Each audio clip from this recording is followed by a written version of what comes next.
Konsultasi seputar Islam, ngaji kitab akidah, tafsir Al-Quran, fikih, hadits, dan sirah nabawiyah. Abu Yusuf Ubaid Bima Official bersama menebar kebaikan, tauhid, dan sunnah. Katanya, bismillahirrahmanirrahim. Apa Ustaz? Ada Ustaz dalam ceramahnya mengatakan sholat jaga jarak adalah fitnah akhir zaman, dan berdalilkan hadis Nabi SAW, sholatlah sebagaimana saya sholat, dan mengatakan Nabi tidak mengajarkan jaga jarak apabila ada taun. Pertanyaannya, bagaimana menanggapi hal tersebut? Dari mana dia tahu itu adalah fitnah akhir zaman? Fitnah akhir zaman itu dulu yang ditanyakan.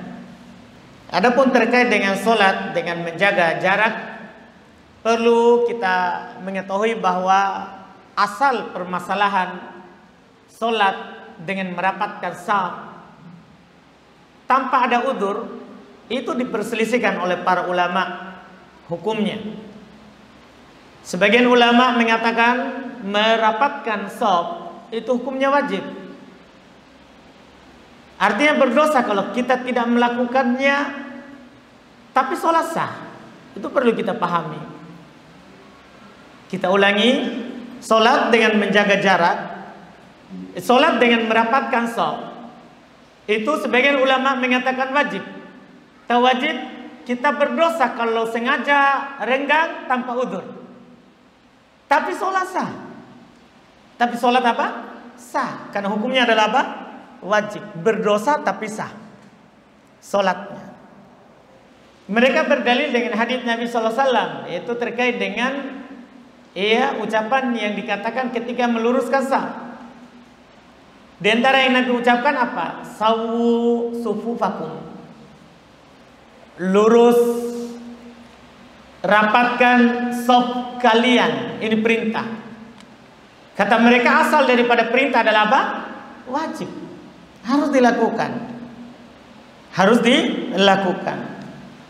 Sementara mayoritas ulama yang lain, mereka berpendapat bahwa merapatkan shaf itu adalah sunnah. Artinya, kalau kita tidak melakukannya tidak dapat dosa, cuma tidak dapat pahala. Tidak ada apa-apa dengan sholatnya. Ini pendapat mayoritas, dan itu yang dikuatkan. Kenapa? Karena di hadis tadi itu ada lanjutannya. Fa inna taswiyatas sufufi min tamamis sholat. Karena meluruskan, merapatkan shaf itu termasuk kesempurnaan sholat. Dibilang kesempurnaan itu namanya apa? Sunnah. Karena hal yang menyempurnakan sholat itu adalah sunnah sholat. Makanya pendapat mayoritas ini yang benarnya. Walaupun kalau kita mau keluar dari silang pendapat, ya kita lakukan, karena kita akan dapat pahala. Ini dulu yang dibahas, baru kita berbicara dengan keadaan kita sekarang. Apa hukum kita sekarang sholat merapatkan shaf, dan langsung hukumi ini fitnah akhir zaman. Nah, asal akarnya saja hukumnya diperselisihkan, baru dia pastikan itu fitnah akhir zaman. Gimana caranya?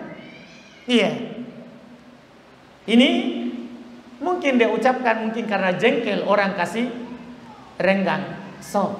Tidak bisa kita berbicara dalam agama karena emosi. Kita harus lihat pokok permasalahan dulu, baru kita berbicara cabang. Sekarang kita berbicara cabangnya. Apa hukum merenggangkan shaf di saat ada udzur? Di saat ada udzur, ya sholat saja. Sholat ini sholat wajib. Rukun sholat berdiri, tapi kan boleh duduk kalau ada udzur. Bahkan boleh berbaring kalau ada udzur. Demikian pula, apalagi di atas pendapat yang mengatakan apa? Sunnah, tentunya lebih diringankan lagi. Kenapa harus kita sampai bilang ini adalah fitnah akhir zaman? Ini keras tapi keras lain-lain. Iya. Ini keras tapi keras apa? Lain-lain. Tidak sesuai dengan pokok asal masalahnya. asal masalahnya. Jadi kalau memang ada udzur, boleh yang wajib saja. Ya anggaplah kita wajib, bilang wajib. Iya kan? Yang rukun saja boleh ditinggalkan kalau itu tidak mampu. Ada udzur, apalagi yang wajib. Itu perlu kita katakan kepadanya. Kenali dulu masalahnya baru berbicara. Kenali dulu masalahnya baru apa? Berbicara. Jangan langsung berbicara. Itu yang harus kita pahami. Jadi yang mengatakan sunnah tanpa udzur pun tidak ada masalah. Cuma dia menyelisih apa? Sunnah. Apalagi ada udzur. Ada udzur memang ya, ada penyebaran penyakit, pemerintah menganjurkan kita, itu namanya apa? Udzur. Itu namanya apa? Udzur. Dan apa yang dilakukan itu sudah sesuai dengan dalil. Cocok. Nabi bilang, "Shallu kama ra'aitumuni usolli." Ini hadis semua kita tahu. Hadis riwayat Imam Muslim rahimahullah dari Malik ibnul Huwairits. Nabi bilang, "Salatlah sebagaimana kalian melihat saya salat." Salatlah sebagaimana kalian melihat saya salat. Itu kewajiban kita. Tapi ingat juga hadis yang lain. Nabi SAW bersabda, "Idza amartukum bi amrin fa'tu minhu mastata'tum." Kalau saya perintahkan kalian dengan suatu perintah, lakukan semampu kalian. Kan tidak dibilang harus begitu. Harus kita sholat seperti sholatnya Nabi, maksudnya tanpa ada dibilang kalau tidak mampu, pokoknya harus. Walaupun tidak mampu. Gimana kalau saya tidak mampu berduduk? Harus berdiri karena Nabi sholat berdiri. Tidak boleh kita begitu. Dalam hadis Imran bin Husain dalam riwayat Bukhari, apa kata Nabi? "Sholli qa'ima." Sholat kamu berdiri. Fa illam tastati fa qa'idah. Kalau tidak mampu maka duduk.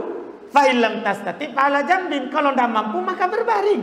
Tidak ada masalah karena itu tadi kaidahnya. Nabi yang bilang, kalau saya perintahkan kepada kalian suatu perintah, lakukan semampu kalian. Sekarang kita mampunya kita adalah sholat berjarak dengan keadaan yang sudah dimaklumi bersama. Itu yang kita mampu, ya kan? Kalau bukan karena ini, ngapain kita berjarak? Kita rapatkan mau baku cium pipi, tidak ada masalah, ya kan? Tidak ada masalah, iya kan? Berdempetan kaki dengan kaki, bahu dengan bahu, itu yang dianjurkan. Itu yang dianjurkan kalau tidak ada masalah. Kalau tidak ada masalah, iya, daripada iya kan kita tidak sholat sama sekali di masjid, kan masih lebih baik kita sholat di masjid tapi apa? Berjarak. Karena berjamaah lebih utama daripada apa? Di rumah, kan begitu. Kan kalau tidak didapati seluruhnya, ya kita dapati sebagian, itu lebih baik. Itu lebih baik, kan begitu. Dipahami ini kan? Itu wallahualam, pernyataan itu nggak tahu wallahualam kenapa bisa keluar sampai seperti itu.